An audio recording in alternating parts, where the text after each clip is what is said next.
Request ಮಾಡ್ತಾ ಇರೋದು 2 ತಾಸು ರಾಹುಲ್ ಗಾಂಧಿಯವರು ಡೀಟೇಲಾಗಿ ಎಕ್ಸ್ಪ್ಲೇನ್ ಮಾಡಿದ್ದಾರೆ. ಇದ್ರ ಬಗ್ಗೆ ತನಿಖೆ ಆಗಲಿ. ನಾವು ಕೂಡ ಎಲೆಕ್ಷನ್ ಕಮಿಷನಿಗೆ ಕೇಳ್ತಾ ಇರೋದು ಏನು ಅಂದರೆ ವಿಡಿಯೋ ರೆಕಾರ್ಡಿಂಗ್ ಇರುತ್ತೆ, ಅದನ್ನು ಕೇಳ್ತಾ ಇದ್ದೀವಿ.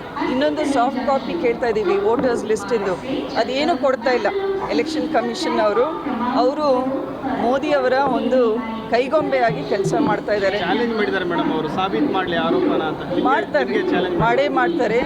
ನಾವು ಕೂಡ ಅವ್ರಿಗೆ ಕೇಳ್ತಾ ಇರೋದು ಪ್ರತಿಯೊಂದು ಮತಗಟ್ಟೆಯ ಡೀಟೇಲ್ಸ್ ಕೇಳ್ತಾ ಇದ್ದೀವಿ. ಅದನ್ನು ಎಲೆಕ್ಷನ್ ಕಮಿಷನ್ ಕೂಡ ಕೊಡಲಿ. ನಾವು ಕೂಡ ತನಿಖೆಗೆ ರೆಡಿ ಇದ್ದೀವಿ ಅಂತಲೇ ರಾಹುಲ್ ಗಾಂಧಿಯವರು, ಮಲ್ಲಿಕಾರ್ಜುನ್ ಖರ್ಗೆ ಅವರು ಹೇಳ್ತಾ ಇದ್ದಾರೆ. ಆದ್ದರಿಂದ ರಿಕ್ವೆಸ್ಟ್ ಮೀಡಿಯಾ ಕೂಡ, ನಮಗೂ ಕೂಡ ವಿರೋಧ ಪಕ್ಷದಲ್ಲಿ ಇದ್ದೀವಿ, ಆದರೆ ಜನತೆ ಪರವಾಗಿದ್ದೀವಿ.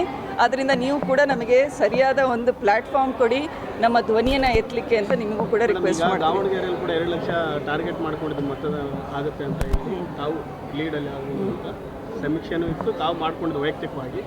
ಈಗ ಇಲ್ಲಿ ಕಡಿಮೆ ಅಂತರದಲ್ಲಿ ಜಯ ಆಗಿದೆ. ಇಲ್ಲಿ ಏನಾದರೂ ತಮಗೆ ಅನುಮಾನ ಆ ಥರ ಇದೆ ದಾವಣಗೆರೆ? ಅಲ್ಲ, ಅನುಮಾನ ಒಂದು ಕಡೆಯಿಂದ ಎಲ್ಲ ಕಡೆ ಸಮೀಕ್ಷೆ ಮಾಡಿದರೆ ಗೊತ್ತಾಗುತ್ತೆ ಯಾವ್ಯಾವ ಬೂತ್ಗಳಲ್ಲಿ ಏನೇನು ವ್ಯತ್ಯಾಸ ಆಗಿದೆ. ಬೂತ್ನಲ್ಲಿ ವೋಟರ್ಸ್ ಡಿಲೀಟ್ ಆಗಿರೋರು ಎಷ್ಟು ಜನ ಇರ್ತಾರೆ, ಅಥವಾ ಒಂದೇ ವೋಟರ್ ID ಇರೋರು 4-5 ಕಡೆ ವೋಟ್ ಹಾಕ್ತಾ ಇದ್ದಾರೆ. ಒಂದು ಸೆಟ್ ಪ್ಯಾಟರ್ನ್ ಫಾಲೋ ಮಾಡ್ತಾ ಇದ್ದಾರೆ. ಬಿಹಾರ್ನಲ್ಲಿ ಎಲೆಕ್ಷನ್ ಆಯಿತು, ನೆಕ್ಸ್ಟ್ ಮಹಾರಾಷ್ಟ್ರ, ಈಗ ಮಹಾರಾಷ್ಟ್ರ ಮುಗೀತಾ, ನೆಕ್ಸ್ಟ್ ಬಿಹಾರಿಗೆ ಹೋಗ್ತಾರೆ.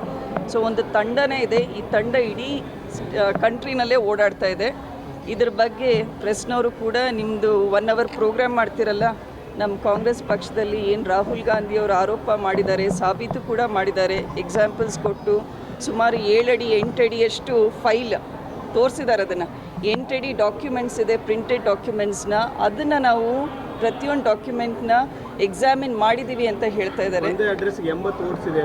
ಹೌದ್ರಿ, ಅದು ಎಲ್ಲ ಮಾಹಿತಿ ಇದೆ ಅಲ್ಲ ನಿಮ್ಮ ಹತ್ರ. ಮತ್ತೊಂದು ಪ್ರೋಗ್ರಾಮ್ ಮಾಡಿ ನೀವೆಲ್ಲರೂ ಮೀಡಿಯಾದವರು, ಪ್ರತಿಯೊಂದು ಚಾನೆಲ್ ಒಂದು ಪ್ರೋಗ್ರಾಮ್ ಮಾಡಿ ನಮ್ಮ ಪರವಾಗಿ ನೀವು ಕೂಡ ನಿಲ್ರಿ.